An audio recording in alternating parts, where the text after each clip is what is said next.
Il existe des images qu'on ne devrait jamais regarder, des images capables de réveiller quelque chose qui n'attend qu'une chose, être vu.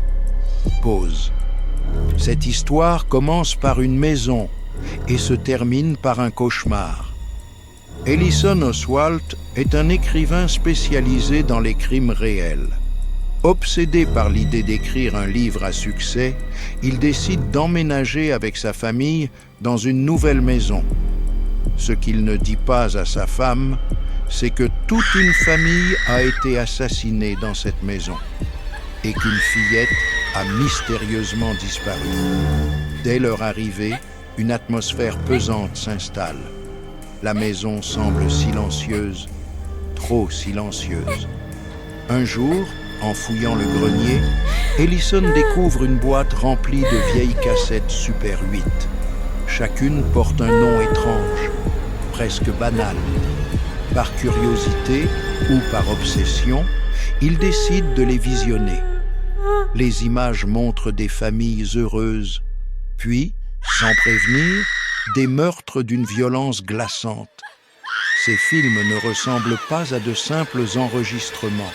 Ils sont méthodiques, rituels. Ellison est horrifié. À mesure qu'il regarde les cassettes, des phénomènes étranges commencent à se produire. Des bruits la nuit, des silhouettes dans la maison et surtout, une présence inquiétante qui apparaît parfois furtivement dans les films. Un symbole revient sans cesse, un visage sombre, presque effacé. Ellison sent qu'il a réveillé quelque chose, mais aussi fasciné.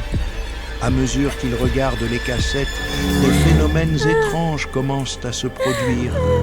Des bruits la nuit, des silhouettes dans la maison et surtout, une présence inquiétante qui apparaît parfois furtivement dans les films.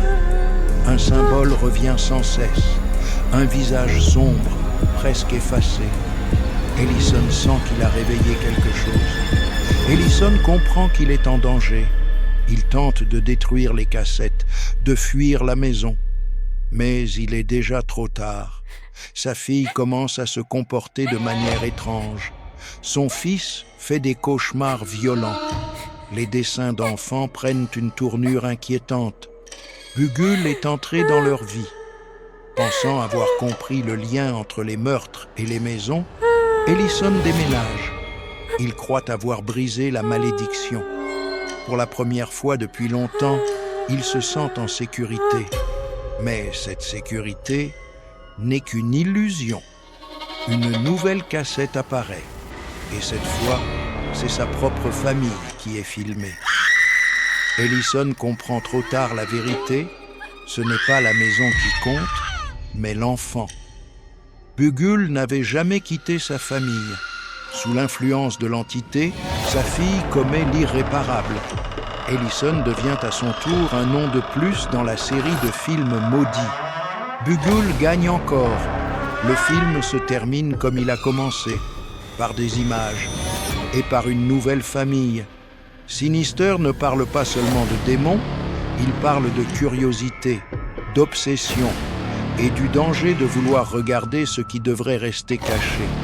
Parce que parfois, le vrai mal ne frappe pas à la porte. Il attend simplement qu'on appuie sur lecture.